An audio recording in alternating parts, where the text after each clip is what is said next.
이 시간에 전 여러분과 함께 우리를 향하신 하나님의 뜻이라는 제목으로 은혜를 나누고자 합니다. 우리는 우리를 향하신 주님의 뜻을 알고 그 뜻을 행하는 것이 참으로 중요합니다. 성경은 하나님의 선하시고 기뻐하시고 온전하신 뜻이 무엇인지 분별하도록 하라고 말씀하고 있습니다.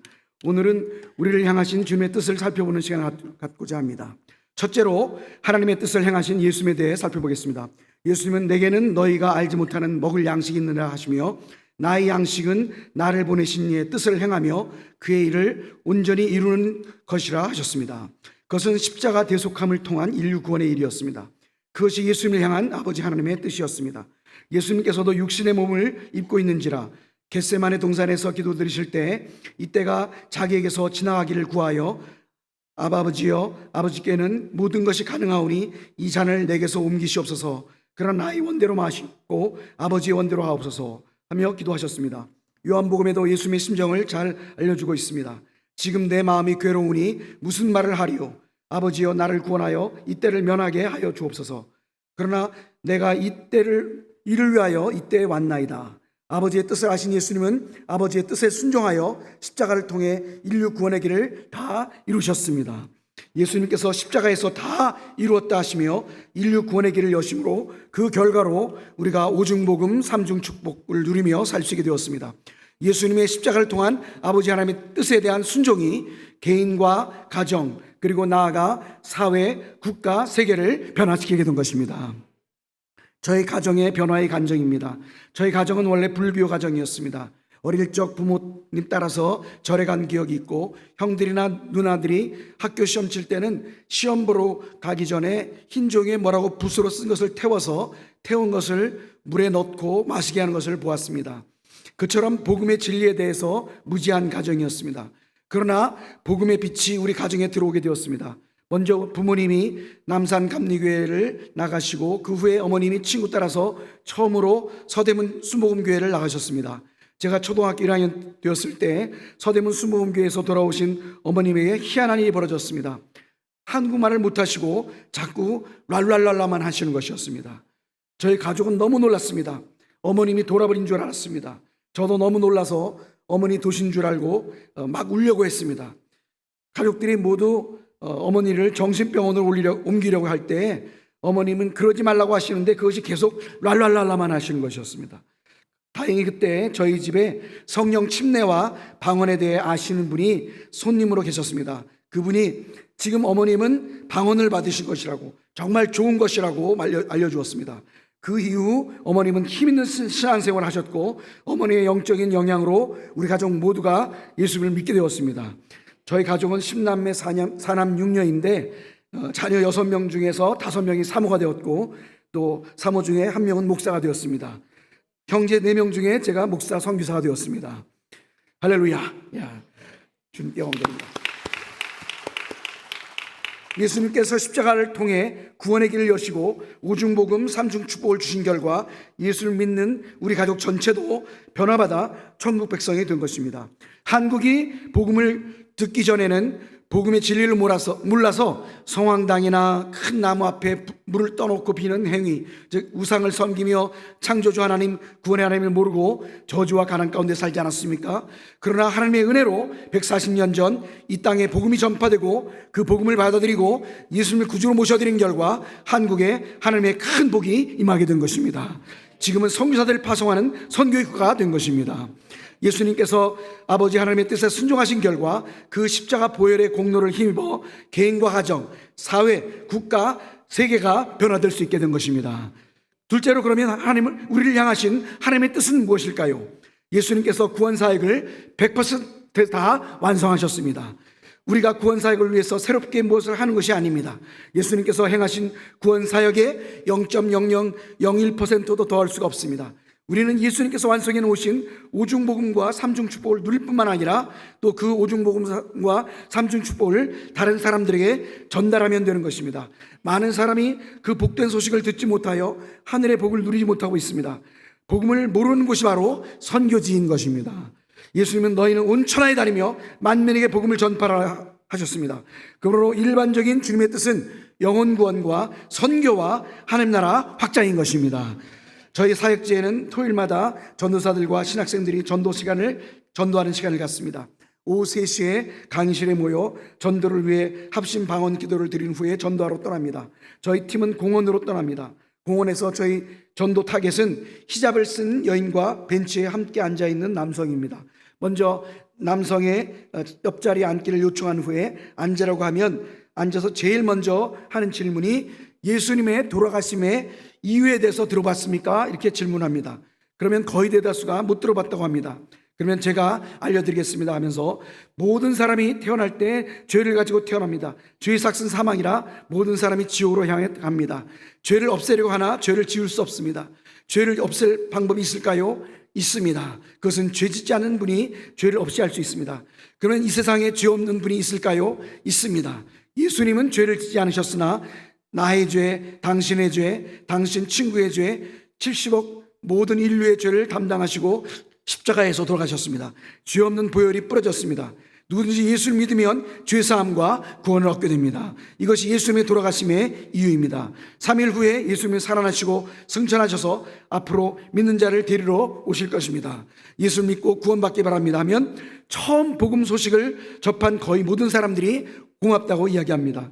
생애 처음으로 복음 진리의 복음을 접했기 때문입니다.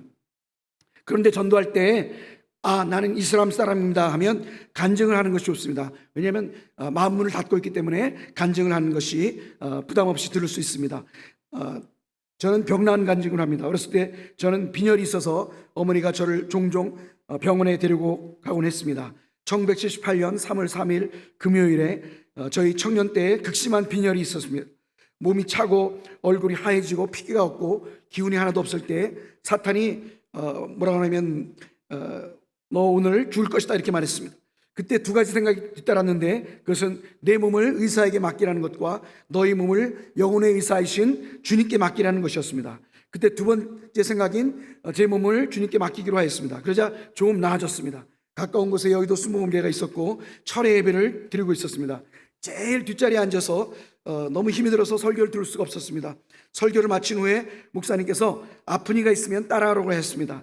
그래서 아픈 이가 있으면 따라하라고 할 때 그 음성이 제 귀에 들렸습니다. 저가 채찍에 맞음으로 너희가 남을 입었느니라. 그래서 저가 채찍에 맞음으로 제가 남을 입었습니다. 그래서 또 따라하는 거예요. 저가 채찍에 맞음으로 너희가 남을 입었느니라. 그래서 저가 채찍에 맞음으로 제가 남을 입었습니다. 이렇게 따라했습니다. 그래서 또 따라하라는 거예요. 저가 채찍에 맞음으로 너희가 남을 입었느니라. 그래서 제가 따라했습니다. 저가 채찍에 맞음으로 제가 남을 입었습니다. 그때 뜨거운 기운이 속에서부터 올라오는 것이었습니다. 그러자 몸이 따스해지고 얼굴에 또 정상으로 돌아왔습니다. 완전히 치유를 받게 되었습니다. 그때부터 지금까지 건강한 삶을 살고 있습니다. 제 아내는 저를 보고 로봇과 같다고 건강하다고 합니다. 사실은 어렸을 적 빈혈로 시달렸는데 주님의 보혈이 저를 고쳐주신 것입니다. 예수님처럼 육체를 치유하시며 구원을 주십니다 하면서 예수를 믿기 바랍니다 하면 거의 모든 사람들이 복음을 받아들입니다. 그런데 여러분, 복음을 능력 있게 전하기 위해서는 우리가 성령의 능력을 받아야 될 줄 믿습니다. 성경 사도행전 1장 8절에는 오직 성령이 너에게 임하시면 너희가 권능을 받고 예루살렘과 온 유대와 사마리아와 땅까지 이르러 내 증인들이라 하셨습니다. 제자들이 예수님을 3년 반이나 따라다녔으나 예수님 잡히실 때에 다 도망가고 또 예수님을 부인한 것은 그들이 아직 성령의 능력을 받지 못했기 때문이었습니다. 과거에 살았던 모든 사람, 그리고 현재의 77억의 사람들, 그리고 미래의 모든 사람 중에 예수님의 수제자를 한 사람 꼽으라 하면 모두가 다 베드로를 꼽을 것입니다. 그러나 그런 수제자 베드로도 위로부터 성령의 능력을 받기 전에는 예수님을 3번씩이나 부인했습니다. 마음은 원이로 돼 육신이 약했기 때문입니다. 하지만 베드로가 성령의 능력을 받자 그는 180도 달라졌습니다. 베드로뿐만 아니라 오순절날 마가다락방에 모인 제자들에게 성령이 임하자 그들은 담대한 복음의 전파자들로 변화되게 된 것입니다. 그러므로 성령의 능력받음이 참으로 중요한 것입니다. 사마리아에 복음이 전파되고 교회가 세워졌다는 소식을 듣고 베드로와 요한이 사마리아에 가서 한 일은 사마리아 교회 성도들이 다 성령 받게 한 것입니다. 베드로 자신이 성령의 능력의 중요함을 친히 깨달아 알았기 때문인 것입니다. 바울도 에베소 교인들이 성령을 받지 못함을 보고 안수하여 성령 받도록 하였습니다. 성령의 능력을 받아야 성도들이 변화받고 교회가 살아날 수 있었기 때문입니다. 여러분, 제가 선교사가 되고 목사가 될 수 있었던 것도 중학교 1학년 때 성령의 침례를 받았기 때문입니다. 서대문 수목음교회 중두부를 다닐 때 중고등부 성령 대망의 기도회 시간이 있었습니다. 모인 학생들이 합심 기도할 때 이상한 소리를 내는 것이었습니다. 바로 방언 기도를 하는 것이었습니다. 저도 그렇게 기도하고 싶었지만 어떻게 해야 그렇게 할 수 있는지 알지 못했습니다. 예배를 인도하는 목사님께서 방언 기도를 받는 방법을 알려주셨습니다. 그것은 생각나는 한 가지 죄를 회개하라는 것이었습니다. 저에게 생각나는 한 가지 죄가 있었습니다. 그때로부터 2년 전인 초등학교 5학년 때 학교에서 경주로 수학여행을 갔습니다. 쉬는 시간에 기념품 파는 가게에 들렀는데 갖고 싶은 물건이 있었습니다. 그런데 주인이 한눈 파는 사이에 그 물건을 옷 안에 감추고 나왔습니다. 바로 그 죄가 떠올라서 주인 몰래 물건을 훔친 죄를 간절한 마음으로 주님 앞에 회개했습니다. 목사님 말씀대로 죄를 회개하자마자 주님께서 저희 죄를 용서해 주셨고, 그 용서의 표적으로 정말 희한하게 입에서 방언 기도가 나오는 것이었습니다. 방언 기도를 받은 후에 방언으로 기도할 때마다 그동안 잘못했던 일들을 성령님께서 지적해 주셔서 눈물 콧물을 흘리며 회개를 했습니다. 그래야 제게 영적인 변혁이 있게 되었습니다. 세상 노래를 즐겨 부르던 제가 오직 찬송과 복음 선거만 부르게 되었고, 성경을 매일 3장씩 읽고 주일에는 5장씩 읽게 되었습니다. 불신 친구들을 보면 영혼이 불쌍하여 전도하고 싶은 마음이 용서숨쳐서 정말 많은 친구들을 전도하게 되었습니다. 고등학교 때가 저희 신앙의 분수령이었습니다. 고등학교 2학년 때 체육 시간이 되어서 운동장에 나가기 전에 나가기 전이나 운동장에서 돌아올 때 교실에서 학생들이 옷을 갈아입는 시간에 앞에 나가서 조용히 목사님의 저서인 세계 명상을 읽곤 했습니다. 그럼 옷을 갈아입던 학생들이 제가 왜 저러나 하면서 놀란 눈으로 쳐다보았습니다. 한 번은 운동장 벤치에 앉아서 막 방언으로 기도를 하자 체육 선생님이 깜짝 놀란 적도 있습니다. 윤리도덕 시간에는 종교를 소개하는 시간이 있었는데, 기독교를 소개하는 시간에는 당연히 학생들이 저를 보고 설명하라고 해서 사실은 무엇을 어떻게 말할지도 모르면서 강단 앞으로 나갔습니다. 그리고는 우리 다 같이 기도합시다 이렇게 하고서 무엇인지 이해가 안 가는 거 있으면 질문하라고 이렇게 했습니다. 성령님 그와 같이 저를 변화시켜 주셨습니다. 저희 아버지는 제가 고3 때 위암으로 돌아가셨는데, 임종 전에 다른 사람들은 다 울 때 저는 찬송을 계속해서 불렀습니다. 아버지께서 소천하시고 제가 관을 보고 있는데 주님께서 이제는 내가 너희 영적 아버지가 되겠다고 하셨습니다. 영적 아버지가 되신 주님께서 저를 인도해 주셨고, 저를 선교사, 목사가 되게 해 주셨습니다. 1년여 코로나 팬데믹으로 우리 말랑의 엘림 초등학교, 중학교, 고등학교 학생들을 만나지 못했었는데, 작년 크리스마스 때 엘림 초, 중, 고등학생들에게 말씀을 전할 기회가 있었습니다. 성령 강림절의 메시지여야 하나 주님의 선물이라는 제목으로 성탄절의 설교로 성령에 대해 강조하고 성령 받기를 위해서 기도해 주었습니다. 초등학생들에게 성령을 받기 원하는 사람은 손을 들라고 하자 모든 학생이 다 손을 들어서 각 사람이 안수해 주며 성령 받기 위해서 간절히 기도해 주었습니다. 하지만 중학생들 때에는 성령 받기 위해 원하는 사람은 손을 들자고 하니까 딱 한 사람, 한 학생만 손을 들더라고요. 그래서 그에게 안수해 주고 기도해 주니까 그하고 방언으로 기도하게 되었습니다. 중학교 교회장 선생님이 아직 성령을 받지 못해서 그가 성령 받도록 함께 기도해 주었습니다. 고등학생들 때에는 예배에 참석한 모두가 다 성령을 받고 방언을 하게 되었습니다. 할렐루야. 예. 아내가 마음이 감동이 되어서 성령 받기 원해서 모든 손을 든 초등학교 학생 전원과 성령 칭례받은 고등학생 전원에게 방학 후 계약하면 계약 첫날 모두에게 빵을 선물한다고 약속하고, 정말 그 약속대로 계약 첫날 빵을 사서 그들에게 빵을 나누어 줬습니다. 저희 에클레시아 유치원과 초, 중, 엘림 학교는 선교 학교입니다. 저희 학생 모두는 다 선교사 후보생들입니다. 이들은 평신도 선교사 후보생들이고, 베데스다 국제신학교 신학생들은 주혜종 선교사 후보생들입니다. 신학교 신학생들이 신학교에 들어오면 화요 성령 대망의 시간에 다 성령 침례 받는 시간을 갖고 모두가 다 성령 침례를 받습니다. 그러므로 베데스다 국제신학교 신학생들은 100% 다 성령 침례를 받고 방언을 합니다. 성령의 침례를 받아야 성령의 능력을 받고 주님의 증인이 되어 담대히 복음을 전할 수가 있게 되는 것입니다. 우리가 모두 성령의 능력을 받아 담대한 복음 전파자가 되는 것이 우리를 향한 주님의 뜻인 것입니다. 셋째로 우리는 하나님의 선하시고 기뻐하시고 온전하신 뜻을 알고 실천해야 합니다. 하나님의 선하시고 기뻐하시고 온전하신 뜻이 있습니다. 복음 전파는 하나님의 뜻이지만 또한 하나님의 구체적인 뜻이 있습니다. 바울은 제2차 선교 여행 시에 소아시아로 가고자 했습니다. 그러나 성령님께서 이를 막으셨습니다. 성령이 아시아에서 말씀을 전하지 못하게 하시거늘 그들이 부르기아와 갈라디아 땅으로 달려가 무시 앞에 이르러 비두니아로 가고자 했으되 예수의 영이 허락지 아니하신지라. 무시아를 지나 두라로 내려갔는데 밤에 환상이 바울에게 보이니 마게도냐 사람 하나가 서서 그에게 청하여 이르되 마게도냐로 건너와서 우리를 도우라 하거늘 바울이 그 환상을 보았을 때 우리가 곧 마게도냐로 떠나기를 힘쓰니 이는 하나님이 저 사람들에게 복음을 전하라고 우리를 부르신 줄로 인정함이로라. 바울은 자기의 뜻을 접고 성령님의 뜻에 순종하였습니다. 이처럼 하나님의 선하시고 기뻐하시고 온전하신 뜻이 있는 것입니다. 얼마 전에 소천하신 한 목사님의 간증입니다. 그는 어릴 때부터 소원이 빨리 하늘나라에 가는 것이었습니다. 하늘나라가 너무 좋은 것을 알았기 때문입니다. 고2 때 어찌하면 그리할까 생각하다가 금식 기도를 하다가 죽으면 하늘나라를 갈 수 있겠구나 하는 생각이 들어서 정말 간절한 마음으로 금식 기도를 하는데 기운이 다 빠졌을 때 주님께서 그에게 나타나셨습니다. 그리고 그에게 야, 너는 이미 죽었다. 내가 나를 위해서 일해줄 수 없겠니? 하더라는 것입니다. 그는 빨리 죽어서 하늘나라 가는 것이 소원이었으나 하나님의 선하시고 기뻐하시고 온전하신 뜻은 그가 주님을 위해서 일하는 것이었습니다. 그는 목사님이 되었고 정말 진실되게 주님을 위해 일하다가 지금은 그분이 그렇게 가기를 소원하셨던 천국 주님의 품에 안겨 계십니다. 제가 인도네시아를 일주간 돌아보고 오는 길이었습니다.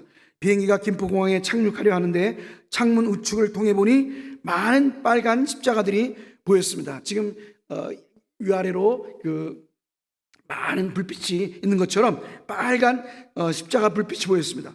밤에 김포 지역의 많은 교회 위에 빨간 십자가 불빛이 비치고 있었습니다. 그때 형언할 수 없는 기쁨과 함께 주님의 음성이 제 마음에 울렸습니다. 빨리 인도네시아로 돌아가라. 빨리 인도네시아로 돌아가라. 하나님의 선하시고 기뻐하시고 온전한 뜻을 전해 주셨습니다. 그 주님의 음성에 따라서 저는 아내와 두 아들과 함께 한 달 만에 인도네시아로 오게 되었습니다. 1년간 자바섬 서부 반둥에서 영어 공부를 하고 전벌 신학교가 있는 자바섬 동부 전벌시에서 1년간 신학교 강의를 하고 같은 자바섬 동부 말랑이란 도시에 와서 1년간 있는데 주님께서 수군으로 가서 사역하라. 수군이 빛의 지역, 선교 지역, 파수꾼의 지역이 되리라고 하셨습니다. 이 또한 하나님의 선하시고 기뻐하시고 온전하신 뜻이었습니다. 그 주님의 음성에 따라서 저희는 수군으로 와서 교회를 개척하고 신학교를 세우고 유치원서부터 초등학교, 중학교, 고등학교를 세우고 사역하고 있습니다. 신학생들은 주의성 선교가 되기 위해서 훈련받으며 일반 학생들은 평시도 선교사가 되기 위해서 훈련받고 있습니다. 수군 지역으로 온 지 29년이 되어가고 있는데 주님 말씀처럼 수군이 빛의 지역, 선교 지역, 파수꾼의 지역이 되어가고 있는 모습을 보게 됩니다. 그중 특별한 것은 이 수군 지역에서 새벽을 깨우는 기도를 드리게 되었다는 것입니다. 한번 인도네시아에서 사역하는 선교사들을 위한 수련회가 있었는데 한 강사 목사님이 내가 인도네시아에 처음 와서 놀란 것은 인도네시아에서는 회교도가 새벽을 깨운다는 것이었습니다. 그리고 한국은 기독교인이 새벽을 깨우고 태국은 불교도가 새벽을 깨우는데 인도네시아는 회교도가 새벽을 깨운다고 하며 새벽을 깨우는 종교가 그 나라를 좌우한다고 이렇게 얘기했습니다. 그 메시지를 듣고 저는 우리가 꼭 먼저 새벽을 깨워야겠다는 마음을 먹었습니다. 인도네시아에서는 새벽 3시 반에 이슬람 회당에서 확성기를 통해 코란경을 읽습니다. 그래서 우리도 교회 위에 확성기를 달았습니다. 그리고 저들보다 1시간 30분 먼저인 새벽 2시에 방언기도로 새벽을 깨우고 있습니다. 일주일이 7일이므로 7조로 나누어서 월요일이면 월요일, 화요일이면 화요일 하루를 책임지게 하였습니다. 그래서 매일 새벽 2시면 어김없이 새벽을 깨우고 있습니다. 저희가 한국에 2주간 있는데 명단을 보내와가지고 하루도 빠짐없이 기도하는 것을 알려줬습니다. 그런데 저는 이 새벽 깨움이 비단 수군 지역, 말랑시, 인도네시아뿐만 아니라 아시아, 세계까지 새벽을 깨운다는 믿음을 가지고 있습니다. 그리고 우리는 이 일을 주님 재림하실 때까지 할 것입니다. 몇 년, 몇 월, 며칠에 주님께서 재림하신다면 바로 그날 새벽 2시에도 새벽을 깨울 것입니다. 우리의 씨름은 혈과 육의 싸움이 아니라 보이지 않는 영의 싸움, 마귀와의 싸움인 것입니다. 이 새벽 깨움이 마귀와의 영적 싸움에서 이기고 들어가는 것입니다. 더 놀라운 것은 이 2시의 새벽 깨움이 전 세계 복음화 선교의 50%를 담당한다고 주님께서 제게 알려주셨습니다. 그리고 나머지 50%는 7,000인의 세계 선교 사역자들이 마태복음 24장 14절의 성취에 쓰임받는 것이라고 알려주셨습니다. 엘리야 시대 때 엘리야가 자기 혼자 남았다고 생각할 때 주님께서 7,000인의 바알에게 무릎 꿇지 않은 자들을 예비하겠다고 한 것처럼 지금도 주님께서 선교사에게 열심을 내는 7,000인을 예비하고 기사하는 것입니다. 물론 세계의 사역자들은 7,000인보다 더 훨씬 많겠지요. 하지만 정말 하나님 나라 확장을 위해서 열심인 7,000인의 선교사역자들을 예비하셨다는 것입니다. 그 중에 수군 출신들이 1,000명이 될 것이라는 것을 말씀해 주십니다. 베데스다 신학교 출신 주혜종 선교사들과 에클레시아 유치원 엘림초 중고등학교 출신의 평신도 선교사들이 그들입니다. 그리고 수군에서 전 세계 복음화 선교의 57%를 담당하는 셈입니다. 수군이 빛의 지역, 선교 지역, 파수꾼의 지역이 되려고 하신 주님께서 수군을 전 세계의 선교센터로 세우셨습니다. 주님은 2024년까지 3월 20일까지 수군에서 사역할 것을 말씀하십니다. 이후에는 후임이 사역하게 되겠으나 주님 오시기까지 새벽 깨우는 기도는 계속될 것입니다. 여러분, 주님의 재림이 참으로 가깝습니다. 우리 그리스도인들이 주님 재림을 준비하는 길은 주님의 선하시고 기뻐하시고 온전하신 뜻이 무엇인지를 알고 그 뜻대로 살아가는 것입니다. 그 주님의 뜻은 우리가 성령의 능력을 받고 성령의 인도하심을 따르며 성령의 은사를 사용하는 것입니다. 각자가 받은 성령의 은사가 있습니다. 제게 주신 은사는 중보기도, 전도, 그리고 믿음의 은사입니다. 매일 아침과 점심 그리고 저녁 기도 시간에 중보기도를 드립니다. 그리고 매일 한 사람 이상 전도를 합니다. 그리고 주님께서 주신 약속의 말씀을 굳게 믿습니다. 수군 지역에서 전 세계 복음화 선교의 57%를 담당하는 것이 확실히 믿어집니다. 예수님의 아버지께 대한 순종이 세계를 변화시켰습니다. 성도 여러분, 우리를 향하신 하나님의 뜻이 있는 것입니다. 하늘에 있는 우리를 향한 하나님의 뜻이 이 땅에 펼쳐지도록 해야겠습니다. 우리는 예수님께서 순종하신 것처럼 우리를 향하신 주님의 선하시고 기뻐하시고 온전하신 뜻이 무엇인지 알고 그대로 살아가야 하겠습니다. 그 주님의 뜻은 우리가 성령의 능력을 받는 것이고 성령의 인도하심을 따르며 성령의 은사를 사용하는 것입니다. 특히 주님의 복음을 전파하는 것입니다. 가정, 직장, 우리가 있는 곳이 바로 선교지입니다. 복음 전파가 우리의 본업이요 세상 일은 우리의 부업입니다. 따라 하시겠습니다. 복음 전파가 나의 본업입니다. 세상 일은 나의 부업입니다. CA 군부를 지도하던 선생님이 계셨습니다. 치과의사를 하셨는데 그분은 무엇이 본업이고 무엇이 부업인지를 아셨습니다. 그래서 하루는 환자 일을 뽑으며 계속 환자 일만 뽑으니까 너무 내가 지금 뭘 하고 있나 그랬다가 전도를 해야 되겠다 그래가지고서 전도를 했습니다. 그래서 환자에게 예수를 믿으러 가자 그 사람이 뭐라 하냐면 당신 목사요? 이나 뽑으시오. 그러잖아요. 그래서 그 선생님이 쇼크를 받았습니다. 그래서 치과의 의사 일을 접고 신학교에 들어가서 목사가 돼서 지금 인천 지역에서 목회하고 계십니다. 다 그와 같이 될 수 없겠지만 우리는 무엇이 본업이고 부업인지를 확실히 알아야겠습니다. 성도들은 모두 성령의 능력을 받아 선하시고 기뻐하시고 온전하신 주님의 뜻에 순종하게 되시기를 주님의 이름으로 축원드립니다. 저희 아내가 나와서 이제는 또 간증하겠습니다.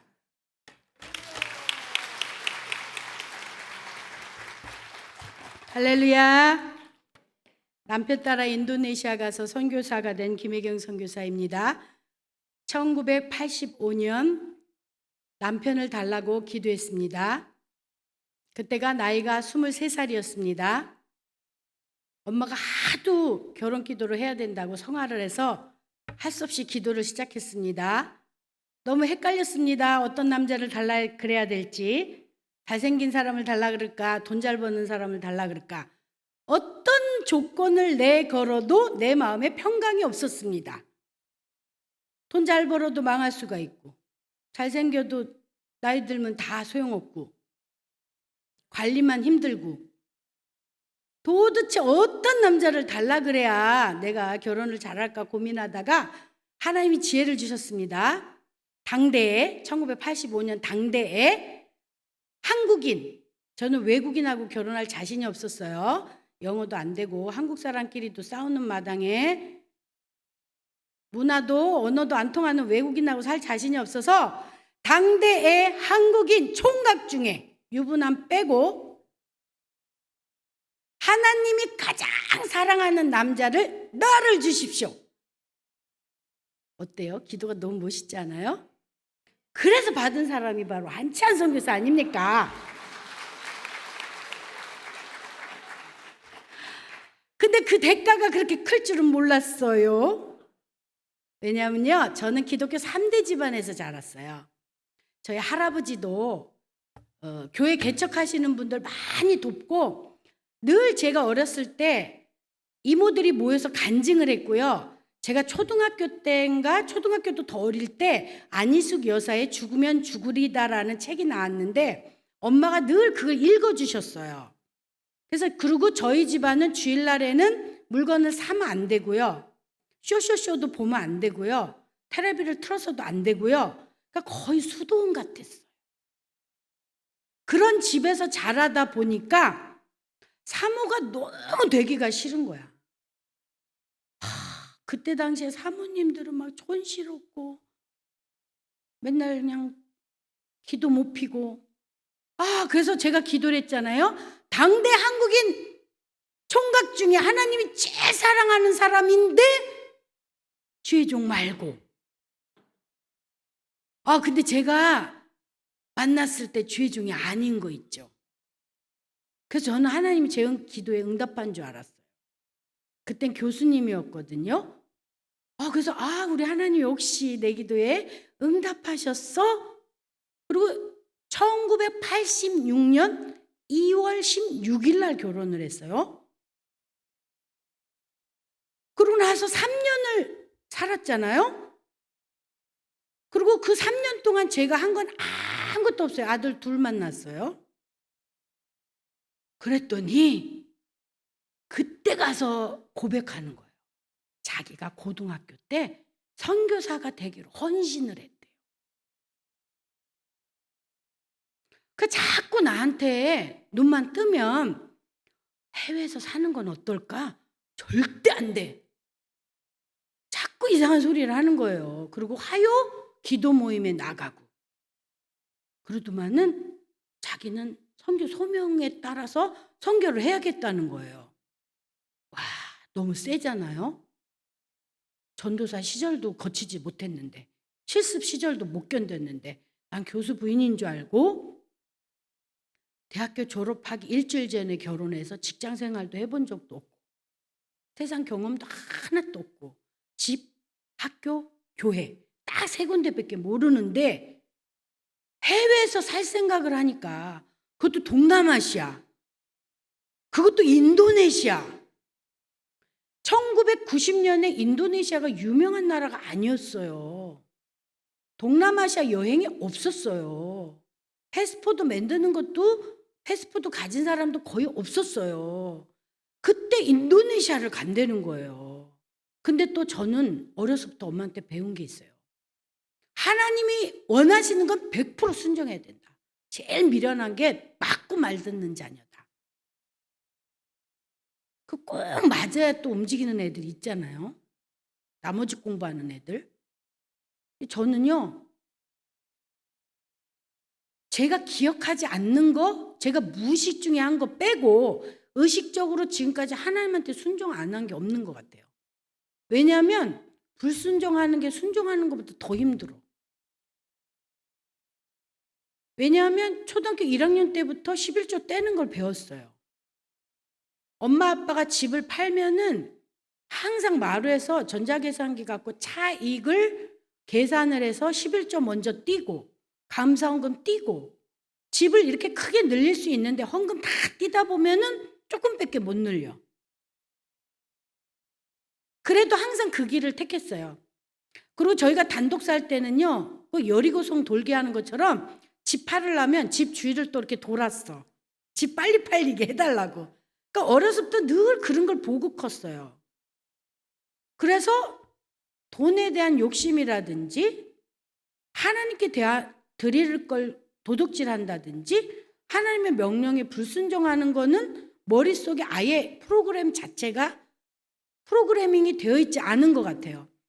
그래서 마음은 죽을 것 같이 힘든데도 인도네시아에 가야 되는 거야. 애 둘을 키우는데 한국에서도 쩔쩔 매는데 인도네시아는 아무도 없잖아요. 그리고 목사님이 인도네시아 그 일주일을 갔다 와서 저한테 인포메이션을 주는데 자카르타 이런 데 호텔을 들어갔다 와야 되는데 도착하자마자 쫙 깡시고를 갔다 온 거예요. 그러니까 개천가에서 빨래를 하고 오른손으로 밥 먹고 왼손으로 똥 닦고 이딴 것만 보고 온 거야. 그러니까 저한테 인포메이션을 주는데 거기 가면 왼손으로 절대 누구 머리를 만져서도 안 되고 거기 가면 정장도 하나도 필요 없고 구두도 필요 없고 후줄근한 옷만 가져가야 되고 막 이딴 얘기만 한 거예요. 그래서 저는 순교하는 마음으로 갔어요. 왜? 그때 1990년대에는 지금처럼 선교사에 대한 책들이 별로 없었어요. 그러니까 예전 선교사들 막 첫째 부인 죽고 막 또 결혼하고 애기 하나는 열병으로 막 죽고 이런 얘기들만 있는 거야. 그러니까 나는 이제 가면 열병 걸려 죽을 수도 있다는 결심을 하고 간 거예요. 근데 막 1년이 돼도 안 죽어. 3년이 지나도 너무 튼튼해. 그래서 저는요, 문제가 엄청나게 오는데 그냥 살아있는 게 고마워서 지금까지 살았어요, 그냥. 그리고 제 이름이 이브 사라거든요, 사라. 그것도 남편 따라야. 인도네시아 가니까 한치완을 한층완 막 이래요. 발음을 못해. 그래서 자기는 이제부터 아브라함이로 해야 되겠대, 이름을. 그래서 한 아브라함. 그럼 뭐 나는 뭐 내가 하갈이라 그래? 사라라고 해야죠. 그냥 그때부터 또 사라 김이 된 거예요. 그래서 그때부터 사라 김이 됐는데 또 재밌는 건 뭐냐 하면요. 저는 정상인하고 결혼한 줄 알았어요. 하나님이 최고로 사랑하는 사람은 정말 막 너무 환상일 줄 알았어. 근데 도사님인 거 있죠. 근데 도사님은 멀리서 보면 너무 은혜스러워. 구름 타고 다닐 것 같고 이슬만 먹고 살 것 같고 막 이래. 같이 살면 도사님하고 되게 힘들어요. 기도만 해. 아무것도 기도만 해. 결혼을 했는데 세상에 나를 첫째 날 기도원을 데리고 간 거 있죠. 그때 유행이었나 봐, 그게.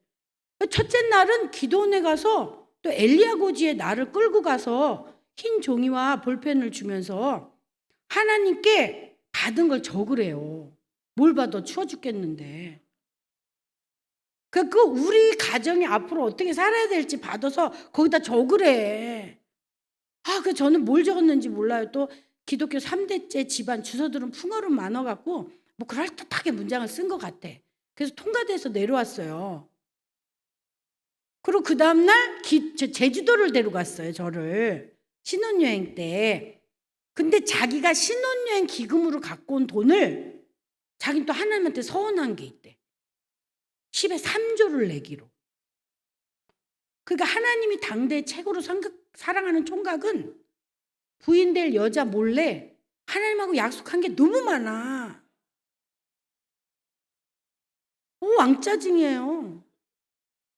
근데 만약에 그때 내가 돈을 벌어보고 돈이 뭔지 알고 생활이 뭔지 알았으면 10에 3조? 그걸 어떻게 내? 이랬을 거야. 근데 난 모르고 살림을 아직 안 해봤잖아. 결혼하루잖아. 결혼하루니까 그 돈으로 살 수 있는지 없는지도 모르는 거예요. 그럼 우리가 사랑하는 하나님한테 10에 3조 내야지. 그리고 또 동의를 했네. 그랬더니 그 신혼여행 기금으로 갖고 온 거를 먼저 쓰면 안 된대. 제주도에서 순복교회를 찾아서 10에 3조를 내고 써야 된다는 거야. 아니 어디가 교회가 있냐고. 제주도 청 갔는데 지금같이 뭐 내비게이션이 있어요. 뭐 카카오 맵이 있어요. 1986년에 아무것도 없어. 갖고 맨 돌아다니면서 교회 찾았더니 교회 문이 닫혀 있어. 들어가지도 못하고 그 교회 무슨 앞에 무슨 함 같은 데다가 봉투에다 넣어갖고 10에 3조를 내고 그리고 이제 그 다음 날부터는 단체 신혼여행의 팀에 끼기로 했어요. 근데 아침에 일어나서 말을 안 하는 거야. 이걸 물어봐도 말을 안 하고 그리고 또 호텔의 꽃이 뭐예요, 여러분? 조식이잖아. 뷔페. 1986년의 뷔페는 환상이지. 지금은 개나 소나 다 뷔페잖아요. 86년도에 호텔 뷔페는 아무나 못 먹었다니까요. 신혼여행 가야 먹는 게 뷔페야. 뷔페는 그렇게 일찍부터 하는데 저 사람은 아침부터 말을 안 해. 그러더니 한참 있다가 말을 하는 거야. 그래서 내가 왜 아까는 그렇게 내가 물어봐도 말을 안 했냐 그랬더니 하나님하고 아직 기도가 안 끝나서 인간하고 말을 할 수가 없는 거야. 그러니까 이게 그 새벽에 또 새벽 기도를 한 거예요. 그러고는 우리는 단체팀에 껴야 되니까 막 8시 이때부터 아침부터 움직이니까 조식 먹는 게 막 10분 이렇게밖에 안 남았어. 그런데 그 10분 내에 그냥 막 어떻게 먹었는지 뭘 먹었는지 막 이렇게 하고 막 끼고 나간 거예요. 그냥. 그러니까 나는 완전히 이 도사님하고 어떻게 살아야 되지? 너무 걱정이 되는 거예요. 안 살아봤으니까 모르잖아. 멀리서 보면 얼마나 멋있어. 기도하는 손 완전 짱이잖아요. 저 사람하고 살면 막 모든 게 다 풀릴 것 같고 살아보니까 첫째 날부터 힘이 드네? 엘리야 고지로 올라가질 않나. 말을 하질 않나. 그리고 이제 열심히 이제 그래도 그 나쁜 추억은 다 잊어버리고 오늘은 새날이야 막 이러면서 가는데 만장굴을 들어갈 때가 된 거예요. 제주도 만장굴. 그랬더니 나를 못 들어가게 해. 잠깐 여기 앉아서 기도를 하고 가재. 그때가 12시. 알고 봤더니 12시가 자기 기도 시간이라네. 다니엘의 새 친구도 아니고. 그래 나는 잠깐 기도한다 그래서 이 사람은 도사님이니까 가는 데마다 기도를 하고 들어가나 보다. 그래 잠깐 기도해야지. 그리고 저도 앉았어요. 잠깐이 40분. 도사님은 잠깐이 40분인데 나는 40년 같아. 그 만장굴 앞에 지금같이 이렇게 좋지가 않았어요. 바위에 쪼그리고 앉아있는데 사람들이 들어가면서 막 쳐다봐. 완전 쪽팔림에 아주 하이야. 너무 창피해갖고 나는 그 손수건으로 얼굴을 가리고 거기다 대고 또 돌돌거리고 방언 기도를 하네. 도대체 어떻게 살아야 될지 너무 힘든 거야. 그러더니 40분이 지나도만 이제 기도가 끝났죠. 들어가야 된대요. 그랬더니 다른 팀이 나와. 지금까지 만장으로 못 봤다는 거 아니에요. 나는 신혼여행 가서 뭘 했는지 생각이 하나도 안 나. 그렇게 살다가 인도네시아를 갔어요. 근데 내가 제일 싫어하는 게 뭐였어요? 사모. 근데 어느 날 인도네시아 가기 일주일 전인가 기독교 하나님의 성회에서 나보러 한복을 입고 사무실로 오래요. 목사 한수는 왜 부인이 꼭 한복을 입는지 나는 모르겠어. 그래서 아무도 없이 우리 둘 놓고 안수하고 그 다음 날로 전 사모가 됐잖아요. 전 실습 이런 거 없이. 그리고 인도네시아 가서 지금까지 33년 사역하고 있어요. 근데 여러분 제가 불행해 보여요? 내가 제일 잘한 게 선교사 남편 만난 거예요. 그래서 전 남편 따라 선교사예요. 근데 하나님이 저한테 소명을 주셨어요. 그래서 저는 멋진 소명을 좀 받고 싶었는데 어떤 사모님 보면 기도하는데 아니면 꿈에 막 세계 지도가 나타나고 막 성령의 불이 보이면서 막 인도네시아에 막 피가 예수의 보혈이 뿌려지고 막 이딴 꿈을 꿨대잖아. 난 아무 꿈도 안 꿨어. 그러고는 하나님이 소명을 주시는데 넌 죽을 때까지 네 남편 도와라. 아니 그게 뭔 소명이래? 그럼 모든 부인이 다 아는 거 아니야? 그게 뭐야? 내 인도네시아 가서 알았어요. 일을 그렇게 많이 저질러. 뒤치다거리 하는데 지금 33년 아직 안 끝났잖아요. 원주민 교회를 여니까 할 수 없이 사모가 돼서 도왔어요. 그랬더니 또 유치원을 열으래요. 근데 하나님이 비전을 주면서 네 부인한테 맡겨라 이랬대 또. 그래서 또 재단을 만들어서 유치원을 열었잖아요. 그랬더니 그 아이들이 졸업할 때가 되니까 하나님이 또 초등학교를 여는데 네 부인한테 맡겨라 또 이랬대. 그리고 그 초등학교가 졸업할 때쯤 되니까 중학교를 여는데 왜 하나님은 3쿠션으로 꼭 목사님한테 열으라고 그러고 네 부인한테 맡기라 그랬는지 모르겠어. 그래서 하나하나 열다 보니까 결국은 기술 고등학교까지 열었잖아요. 그리고 신학교 열고. 그러니 돕는 배필만 해도 숨이 끄덕끄덕 넘어가죠. 그러니까 소명을 안 준 거야 하나님이. 근데 지금 제가 선교 3년 차가 되면요. 막 내가 너무 대견한 거야. 남편 따라가서 한 게 너무 대견한 거야. 그리고 선교 10년째 되니까 소도 잡아먹을 수 있을 것 같아. 할 수 있다. 하면 된다. 해보자. 막 우리 순복음 또 얼마나 열정이에요. 근데 20년쯤 되니까 나는 원중이 되게 한심하다고 생각했거든요. 왜 뻑하면 낮잠을 자 이것들이. 일을 해도 모자르는데 게으르다고 생각한 거야. 그랬더니 나보다 일찍 일어나더라니까. 새벽 4시에 일어나. 이슬람 사람도 얼마나 일찍 일어나는 줄 알아요?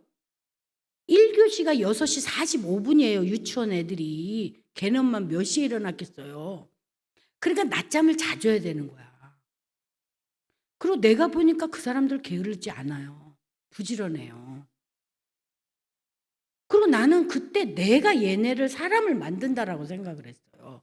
알고 봤더니 나는 선교사 주제도 안 되는데 현지인이 나를 옥시게 참아줬더라고.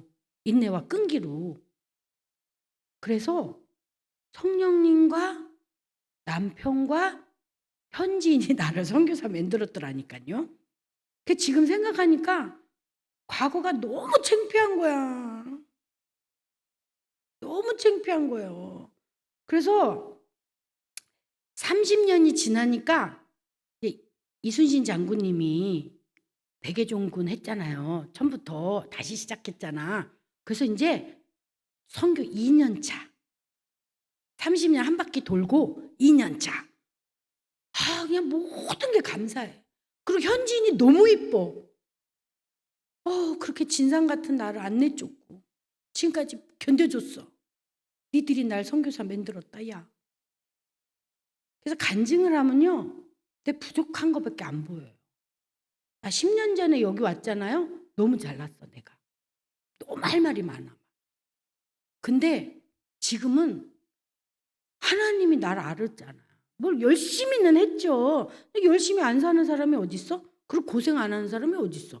한국에서 직장 생활하는데 고생 안 해요? 학생은 고생 안 해? 엄마들은 고생 안 해요? 고생은 다 하는 거야. 그냥 인간은 고생이에요. 그냥 편할 생각을 아예 하지 마세요. 그 생각하니까 불행한 거야.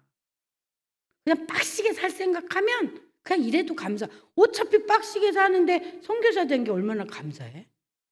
어차피 빡센데. 지금은 감사한 거밖에 없고 저는 얼마나 부족한 게 많은지 알아요? 저는 금식도 못해.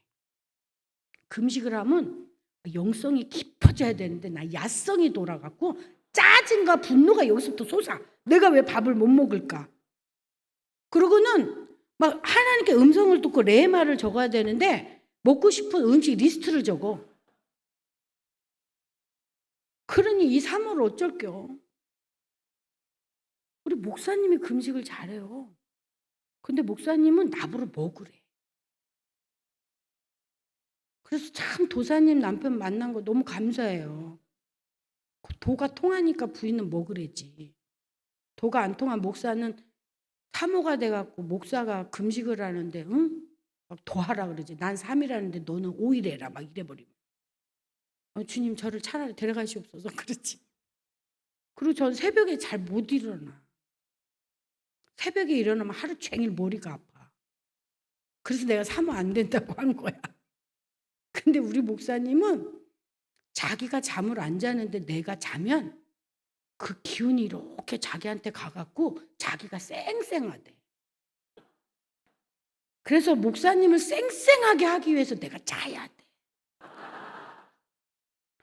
그러니까 도사님하고 결혼하길 너무 잘했어.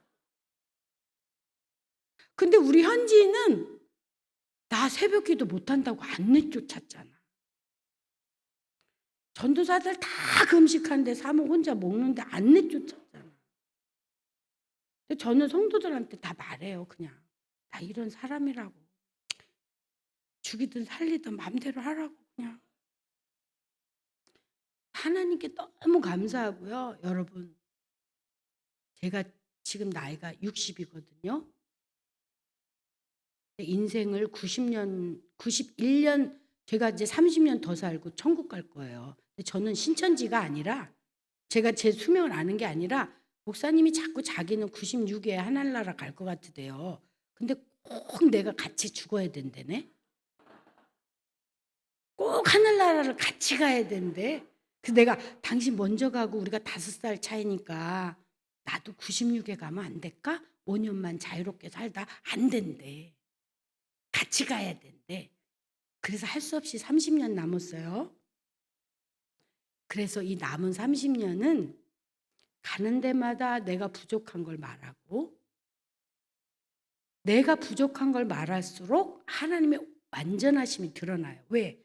나같이 부족한 사람을 하나님이 쓰시는데 버리지 않고 고쳐서 인내하시면서 내가 삐치면 달래가면서. 여러분, 하나님 무서우세요? 하나님 절대 무서운 분이 아니세요. 만만한 분은 아니세요. 근데 무서운 분은 아니세요. 그래서 난 여러분이 하나님을 가장 높은 곳에, 가장 귀한 곳에 온 정성을 다해서 주님을 섬겼으면 좋겠어. 잘났던 못났던, 새벽에 일찍 일어나던 못 일어나던, 가끔가다 한 잔씩 꺾든 안 꺾든, 왜 그런 거 갖고 싸우냐고. 오늘 죽으면 너 천국 갈 수 있니? 그게 제일 중요한 거예요. 술 안 먹고 지옥 가면 뭐해? 그러니까 쓸데없는 형식 갖고 싸우지 말고, 그거 갖고 뭐 성결하다 뭐 이딴 거 하지 말고, 오늘 이 순간 주님이 오셔도 내가 천국 가고, 정말 내가 온 마음과 온 정성을 다해서 주님을 섬기고, 그러다 보면 나같이 부족한 사람이 지금은 새벽에 더 일어나려고 노력하고, 한 끼라도 금식해 보려고 노력하고, 그런 변화가 일어나지 않겠어요?